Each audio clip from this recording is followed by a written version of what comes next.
suis un MC qui a évolué dans le 92, donc pendant aujourd'hui 8 ans. À la base, avant, je suis un enfant du bled, hein. C'est-à-dire je suis d'origine camerounaise. J'ai grandi au Cameroun. Et puis après, j'ai été adopté au Kenya, suite à des problèmes familiaux, et voilà. Donc je me suis retrouvé en France exactement en 2005. Voilà. Gros sang de dingue pour mes gars. Ouzi dans ma bouche quand je kick, ça fait MC prend. Oui, t'en as l'asthma. Toutes mes KRA disent que le sang gamme dans la classe A. Classe A. Classe A. Toutes mes KRA disent que le sang gamme dans la classe A. En fait, le rap en Afrique, c'est vraiment la joie en fait. C'est-à-dire que les mecs adorent l'ambiance déjà de base. Donc en fait, ils aiment vraiment l'état d'esprit des clubs, ils aiment s'amuser. Par définition, les Africains, ils aiment danser. Et donc le rap est vraiment une culture qui a bien évolué depuis que je suis tout petit, hein. C'est-à-dire que moi, j'ai commencé à écouter le rap Quinry au Cameroun, Nas, Jay-Z à l'époque de Dead President, Nas à l'époque d'Illmatic. J'étais tout petit. Donc donc c'est comme ça que le perçoivent là-bas. Ils ont vraiment une culture, ils suivent vraiment tout de très près, quoi, tu vois. En fait, Seven Seas est un label indépendant, donc qui a été monté par, on va dire aujourd'hui, 4 personnes, c'est-à-dire Curtis, donc mon manager, Steven aussi, qui est mon manager avec Curtis, et Black Kent et C4. Voilà, on est 4 dessus en tant qu'investisseurs. Donc Seven Seas possède 3 artistes, donc Black Kent, C4 et Billy Bat. J'aime ça, j'aime ça, j'aime ça. Champagne sur la blotte, y'a des salopes. J'aime ça. 200 sur l'auto, 30 dans le gamma. J'aime ça. Tu veux hagal ma clique, vas-y, femme. J'aime ça. J'aime ça, j'aime ça, j'aime ça. Quand tu me vois, t'es yon. Non, pas forcément, parce que pour avoir eu cette base américaine en fait dans le rap, c'est juste de l'endroit où tu vois, c'est juste de l'endroit où tu as grandi en vrai. Parce que moi, comme je t'ai dit, j'ai été adopté au Kenya. Au Kenya, déjà, par définition, ils parlent anglais. Ouais, tu vois, ils parlent anglais. Donc, du coup, faut dire ce qui est. Tu commences, les mecs, ils t'amènent dans du Nas, du Jay-Z, du Dr. Dre. Et puis, bon, comme moi, je viens quand même d'un pays, mon pays natal est francophone, j'ai été très intéressé par le hip-hop français. Donc, surtout des années 99-2000. Et donc vraiment non, c'est pas un critère pour être chez Seven Seas. Pour moi, enfin pour nous tous, pour être chez Seven Seas, il faut être un bon rappeur. C'est tout. C'est-à-dire qu'aujourd'hui, je pense que vu comment le milieu évolue et la difficulté que devient le business de la musique, si t'es pas un bon rappeur, c'est même pas la peine. Ça sert à rien. Envie de faire la fête ce soir et je suis libre pour quoi que ce soit. Si tu veux, je suis là. Je suis là. Envie de faire la fête ce soir et je suis libre pour quoi que ce soit. Si tu veux, je suis là. Alors Black Kent et moi on s'est rencontrés au Kenya. Donc comme je t'ai dit, j'étais adopté là-bas. Et faut dire que Kent et moi on a 2 ans d'écart, donc je suis plus jeune que lui. Donc c'est quelqu'un qui a été un frangin pour moi. C'est-à-dire qu'au-delà de la musique, on a commencé à rapper ensemble. Au départ, c'était un groupe. Et puis bon, aujourd'hui, chacun a eu ses affinités envers certains artistes qui font aujourd'hui que bon, on est 2 artistes différents. Mais on va dire que c'est plus vraiment un frangin en tant que frère qu'autre chose au-delà de la musique en fait. C'est-à-dire Kent et moi, le business, en vrai, ça, déjà même de la manière dont on est géré, notre business est séparé en fait, tu vois. Donc c'est vraiment de la fraternité plus qu'autre chose. Ce projet m'a apporté de la maturité parce que je l'ai fait dans des conditions très difficiles. Dans le sens où, pour ceux qui nous suivent depuis un petit moment, il faut dire que Fils du Phénix était quand le label venait d'être créé en fait, à peine. Donc Les ingé son n'étaient pas encore en place, il y a pas mal de choses où tout était en train d'être remis à la base. Et donc ce projet, je l'ai enregistré, mixé tout seul. Pour ceux qui ne le savent pas, on passait des nuits au studio avec Dizzy, donc le deuxième manager. Et c'était vraiment un match, mais j'en suis fier parce que j'ai pris de la maturité, j'ai su aussi que même si tu as du talent, il faut comprendre que tu ne peux pas tout faire tout seul.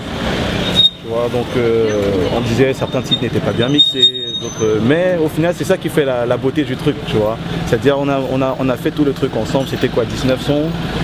Et je pense qu'il tourne encore parce que c'était en téléchargement gratuit et je pense que ça m'a fait du bien, ouais, pour pouvoir continuer. Au moins les gens se sont dit bon ouais, le mec il en a envie dans le message et voilà. C'était tout simplement sans refrain, c'est-à-dire no hook en anglais, c'est sans refrain. À la base j'aurais voulu le faire en français parce qu'on est en France, faut pas l'oublier. Les gens ils ont souvent l'habitude de dire 76 c'est des quinries, mais c'est pas ça, c'est que c'est juste comment ça sonne en fait. No hook, tu peux pas faire sonner un projet qui s'appelle sans refrain, ça donne pas. Tu vois, donc no hook, le but du jeu c'était de faire un projet de MC. Ah, on va même dire que si tu veux, dans No Hook, on n'arrive même pas vraiment à déchiffrer qui est si fort. Tu vois, parce qu'en vrai, c'est juste on déchiffre juste le rappeur. C'était punchline sur punchline, pas de conscience.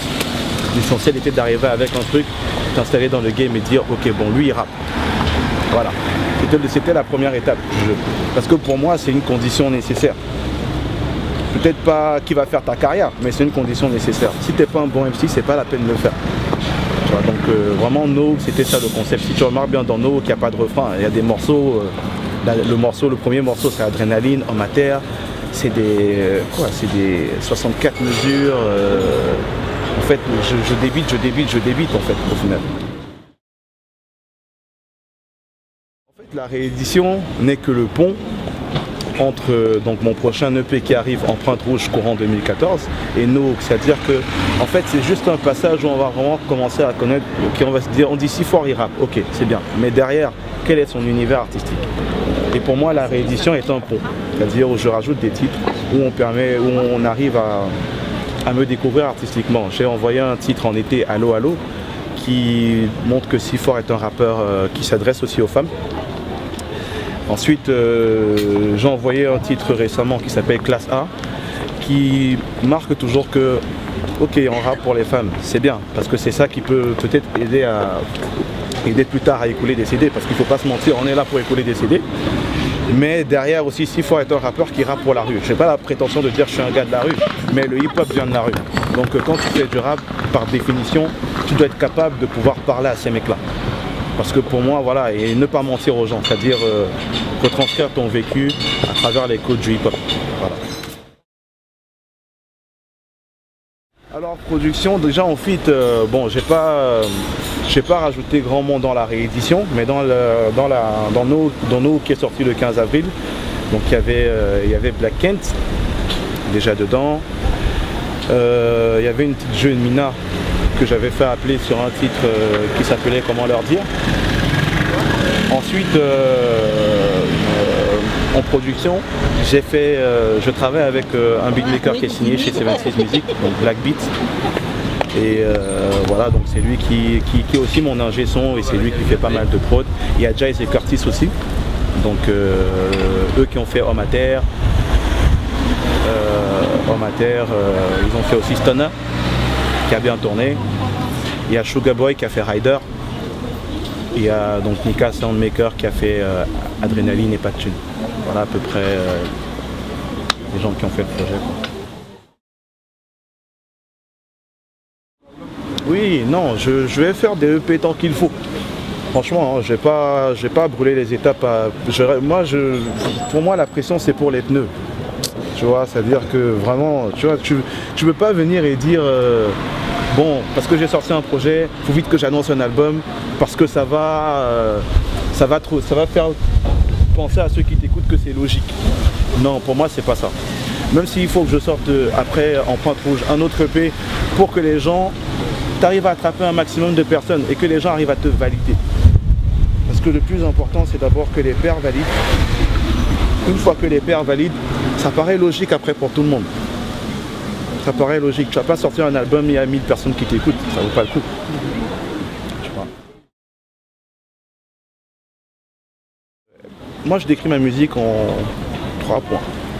Punchline, mélodie et mon vécu. Je reviens d'abord à la punchline. Pour moi, la punchline, tout le monde aujourd'hui dit dièse, punchline, dièse, punchline. Tout le monde croit que les punchlines, on fait pas les punchlines comme ça. C'est une punchline, c'est une image impactante, c'est une image choquante, qui peut te faire rigoler, qui peut te faire pleurer, qui peut t'énerver. Ça te met dans un mode. Tu vois ce que je veux dire? Ensuite, les mélodies, comme je t'ai dit, je suis un enfant d'Afrique, je suis camerounais. Big up à ma team 237, c'est important. Je suis camerounais, donc j'ai grandi dans le Makossa. Tu vois, et le Makossa, c'est une musique à la base faite de mélodies. Tu vois, donc je suis Douala pour ceux qui ne savent pas. Bon, donc Douala, c'est la musique, c'est l'endroit où est né le Makossa. Faite de mélodies et donc moi j'ai grandi là-dedans, donc du coup je m'en inspire parce que bon, ça fait partie de ma nature. Et puis derrière, comme je disais, le vécu, c'est important parce que à quoi ça sert de rapper si tu rappes pas ta réalité? On n'est pas là pour mentir aux gens et moi je pense que ça marchera quand on sentira que ce que tu fais est vrai. Comme ça. Mes influences musicales, bon j'en ai déjà parlé, j'ai déjà parlé du Makossa. Tout ce qui est de la mélodie, j'en écoute beaucoup. J'écoute beaucoup de rap quand je suis perdu. J'écoute beaucoup de rap de base, c'est-à-dire Nas. Pour moi, Nas, c'est lui qui est toujours resté. En vrai, il a vendu des CD, mais si pour les connaisseurs verront qu'en fait, il n'a jamais cherché à en vendre en fait. Quand tu vois quelqu'un qui arrive avec un, je me rappelle à l'époque de Stillmatic, qui arrive quand même avec un single où il arrive avec un beef, Got Yourself a Gun, et qu'il retombe avec One Mic. Quand on regarde One Mic, en fait, à la base, c'est une musique de CD, mais les rimes sont fortes. I never sleep, because sleep is the cousin of death.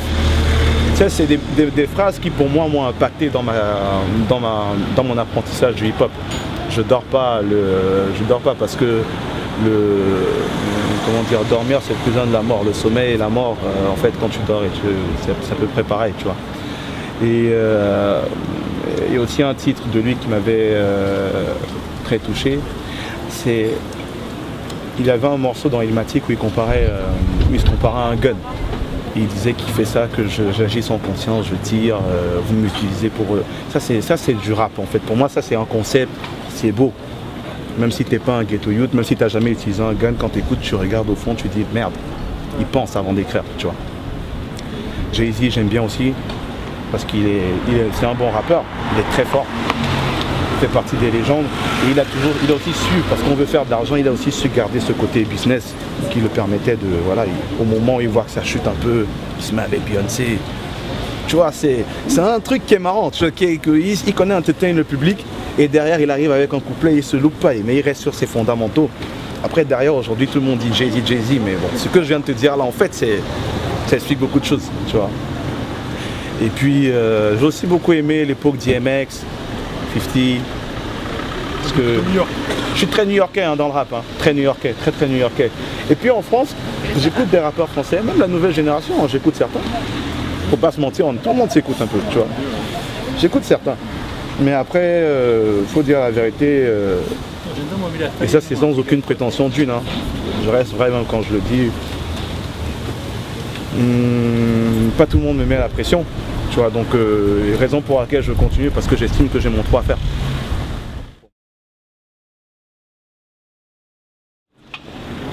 J'ai plus aimé Stillmatic, parce que surtout l'intro, très dangereuse. L'intro de Stillmatic, très forte. Après Illmatic, c'est un album qui est très difficile à écouter. Pour ceux qui ne comprennent pas, pour ceux qui veulent écouter de la musique, il est très dur à écouter. Il est très dur à écouter, mais quand tu as écouté Stillmatic où il y a plus de mélodies, tu peux revenir sur Illmatic parce que tu dis Nas c'est ça, ok laisse-moi revenir à son album qui a marché, tu comprends mieux pourquoi ça a fonctionné en fait.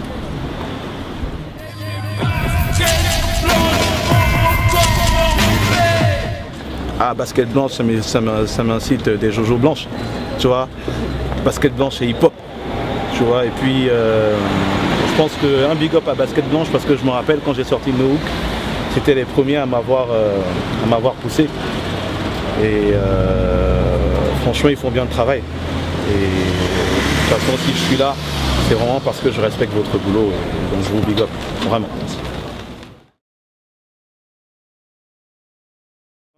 C'est simple. No Hook 2.0 est sorti le 28 octobre. Restez connectés parce que là on s'arrête plus. Empreinte rouge courant 2014. Ça va être salement propre. Big up. Gros son de dingue pour mes gars. Uzi dans ma bouche quand je kick, ça fait MC prend. Oui, t'en as l'asthma. Toutes mes KRA disent que le son gamme dans la classe A. Classe A. Classe A. Toutes mes KRA disent que le son gamme dans la classe A.